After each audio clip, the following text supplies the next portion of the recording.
Hi, my name is Kendall, and this is the project's midterm report for CS 898BA.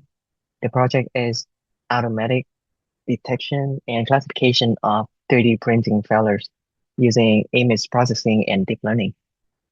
The question I'm answering is, can image processing and deep learning improve automatic detection of 3D printing failures?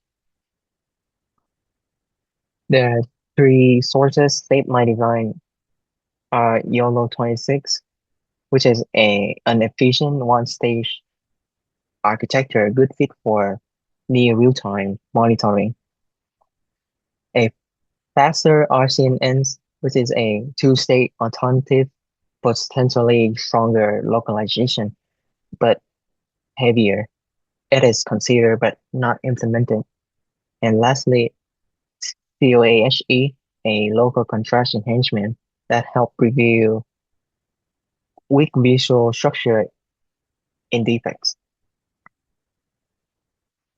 For the dataset, using the dataset from RoboFlow, which has 4,549 images across three classes, spaghetti, stringing, and warping. The raw labels show a real imbalance.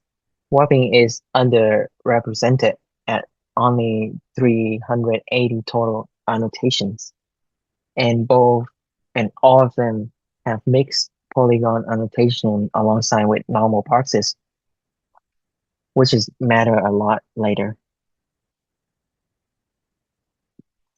For the data pipeline, the image and label first go through a dataset audit, then split into three processing variants. First one is baseline RGB.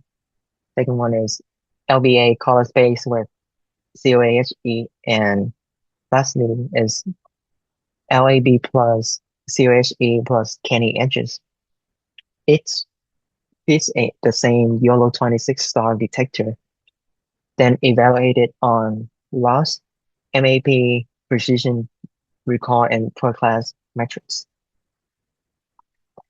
I implemented YOLO26 architecture in PyTorch, which is a re-implementation of the original YOLO26 paper, not the official Ultralytics release.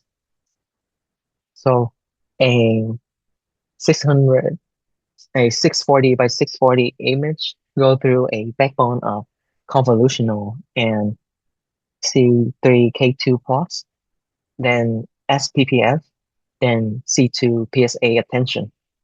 That is a PNA FBN neck, which producing fusion map at three different scales, then into a dual detection head with one-to-many and one-to-one branches. It finished in top K detection. For the baseline implementation and experiment infrastructure, the training support CUDA, AMP, radian clipping, ADAMW optimizer, and checkpointing. Evaluation reports loss, MAP 50, MAP 50 to 95, precision, recall, per class AP, and confusion metrics.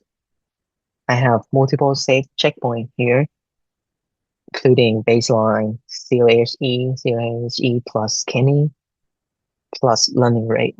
This table shows the three main runs and their best validation loss. I'm labeling all of them preliminary on purpose.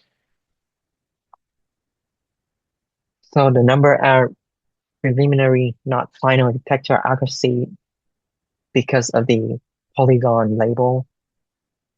So I'll mark them as preliminary until I've normalized the labels. So in these early runs, the plane baseline slightly outperformed both COAHE variants. The recall was low across the board, especially on minority classes. I can't yet say whether image processing generally helps, but the labels fitting all three runs have a data quality problem, which is what I want to walk through next. So the raw label files mix two formats as I showed up before, 5-view detection box and polygon with variable length coordinate list. My training script read the first five values of any row with five or more values. So a polygon gets silently misinterpreted as a bounding box.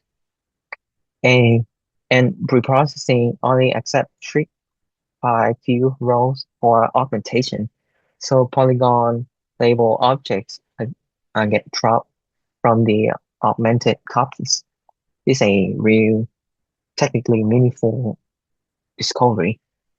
Dataset integrity is currently the primary limiting factor on my results. So the plan is I first fix the label by normalizing every annotation to a 5-view format, convert or even re-export polygon as boxes at strict validation. Then I will rebuild clean baselines, retrain all three variants on clean labels, starting with no augmentation before adding control minority class augmentation. Then I will tool and compare with different learning rate, class weight, augmentation ratio, confidence threshold, and implement fast RCNN as a final comparison. So to sum up, at midterm I have functioning YOLO26 style pipeline, a domain specific image processing study, reproducible training and evaluation tools, and initial checkpoints.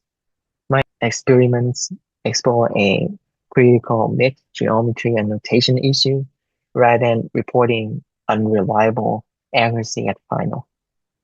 I pivoted to dataset normalization and validation. That gives me a reliable foundation for the final study.